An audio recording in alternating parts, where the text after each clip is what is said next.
Gugelmin, and Gilles de Ferran's just behind them. So this is a three-way fight for fifth. All in Reynard chassis. 2 Ford engines and 1 Mercedes. Gilles de Ferran hanging on there. Had a terrible warm-up session this morning. All sorts of handling problems.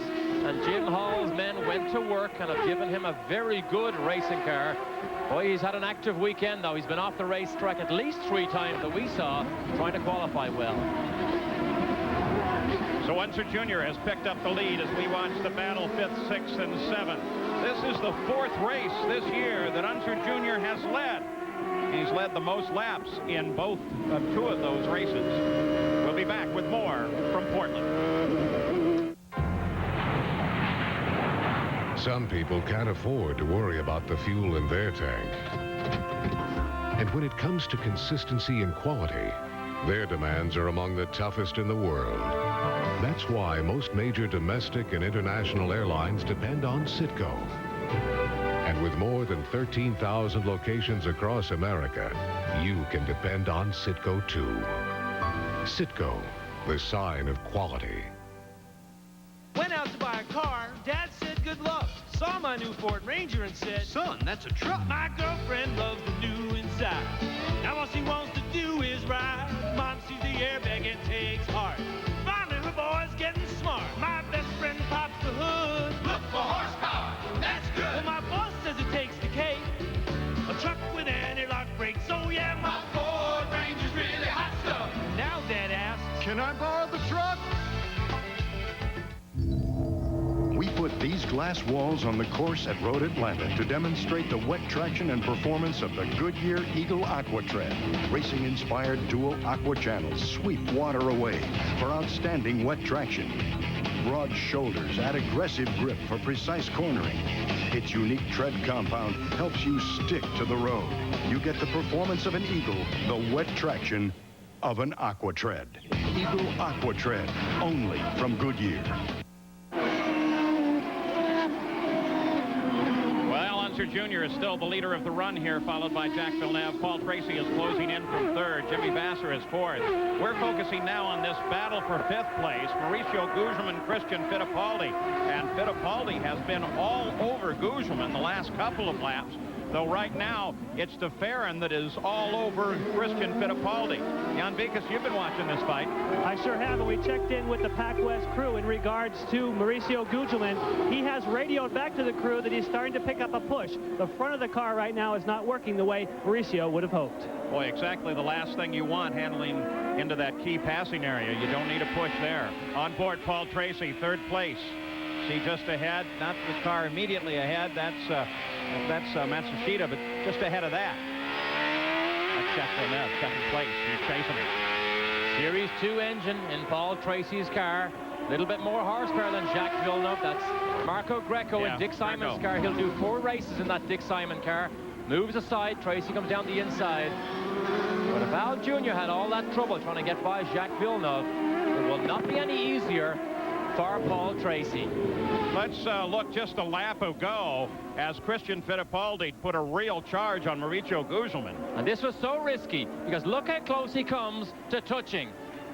Gugelmin comes across and Fittipaldi locks up something. We don't know what it was. How did he miss not making contact with Gugelmin? Gary Gerald's Christian's car okay after that? Yeah, they say the car is fine at this point, but their concern is that the leaders are getting away, and while Christian hammers away trying to get around Gugelmin, they're losing a precious amount of time. We've got pit activity, Paul. Yeah, unscheduled. Emerson Fittipaldi, 17th in the pits.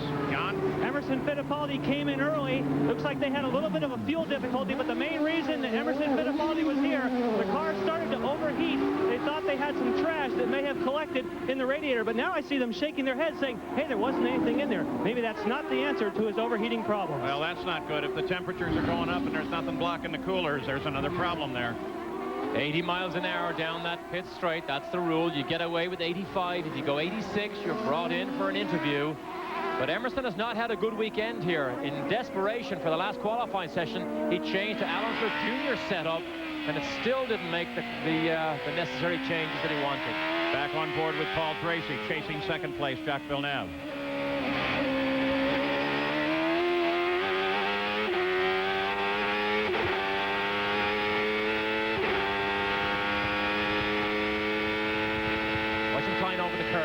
the left.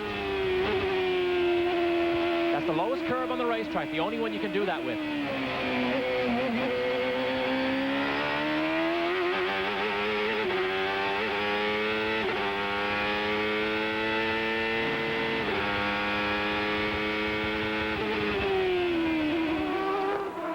Back to that battle between Big Mo and Christian Fittipaldi. Look at Christian.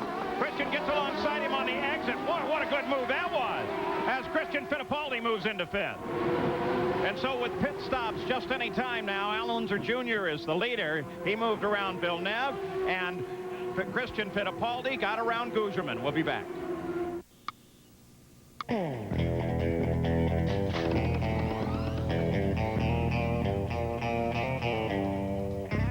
Need new tires in a hurry? At America's Tire Company, we move fast.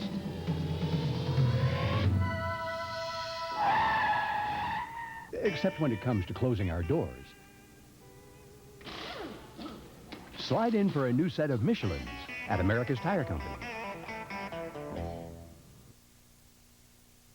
Athlete, 27 different radical events, 9 over-the-top extreme sports, 7 days of intense competition, 1 killer soundtrack.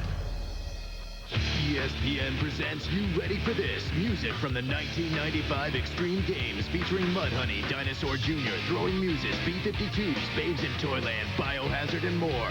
You Ready for This? Available on Reprise compact disc and cassette, specially priced at all Camelot Music locations. Take it to the extreme. In NASCAR, you're either in the car or out of the car. Got it? One or the other. On July 1st, we're going to give you a choice. On ESPN, you can see everything you want. On ESPN2, you might just see too much. Right here in front of you, big crash now, right down there, flag, go. In the car or out. The Pepsi 400, live from Daytona on ESPN and ESPN2, July 1st at 11 a.m. Regular pit stops do just any time now. As you ride with Brian Herta, he sits in 7th place.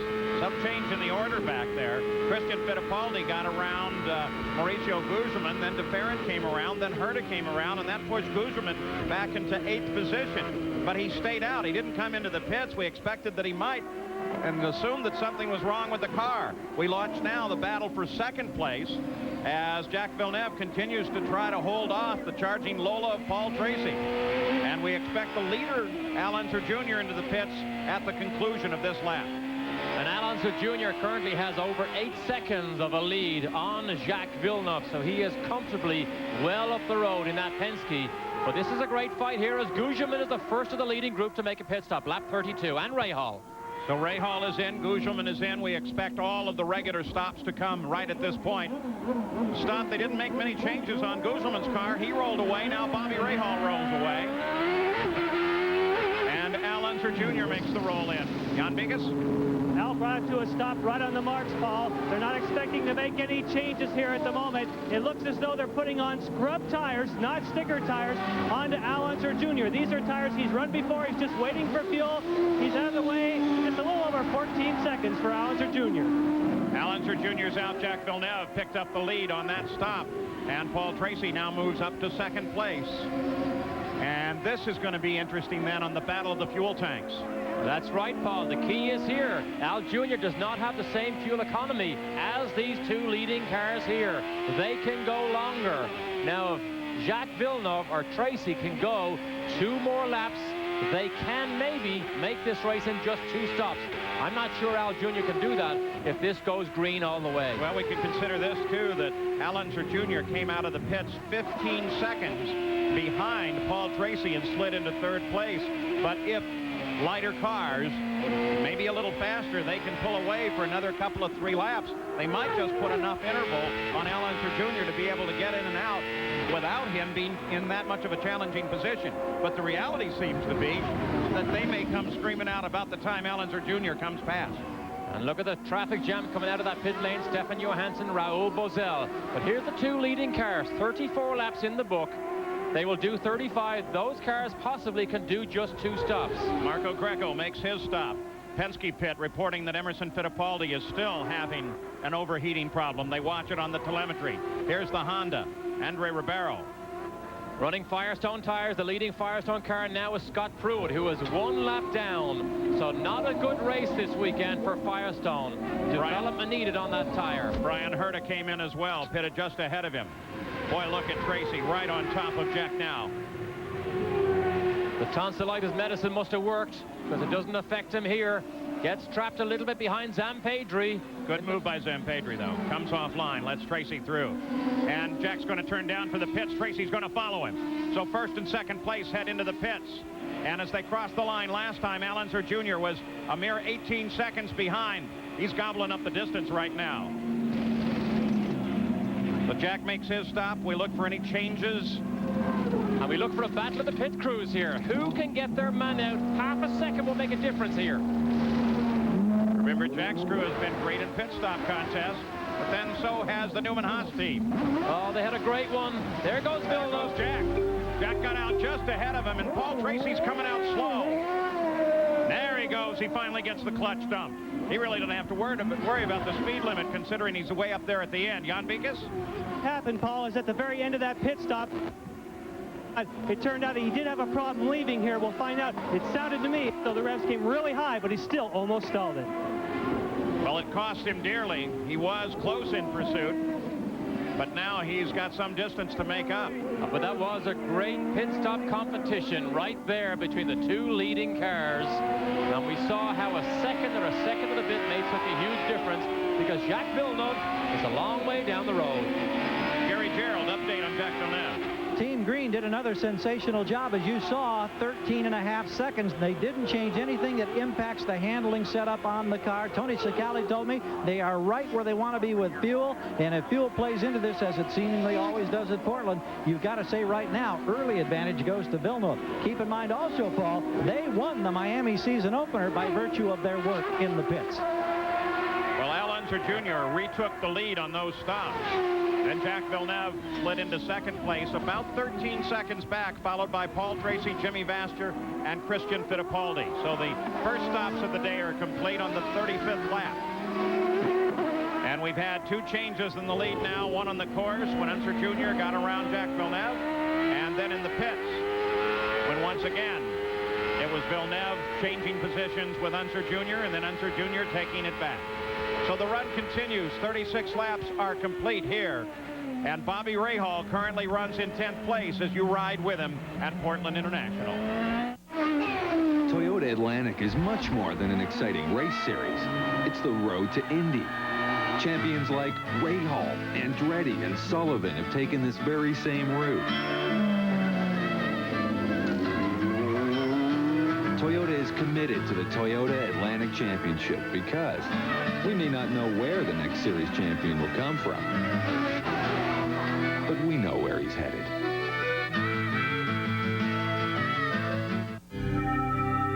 It has a four-wheel independent suspension system designed to hug the corners and fly down the straightaways.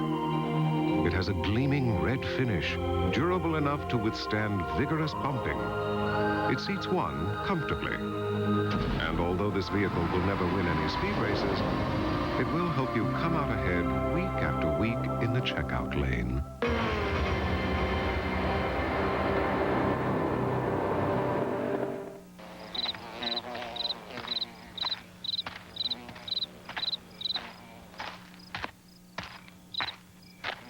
If you settle for a remanufactured engine without a brand name, be sure you've got a pair of name brand shoes.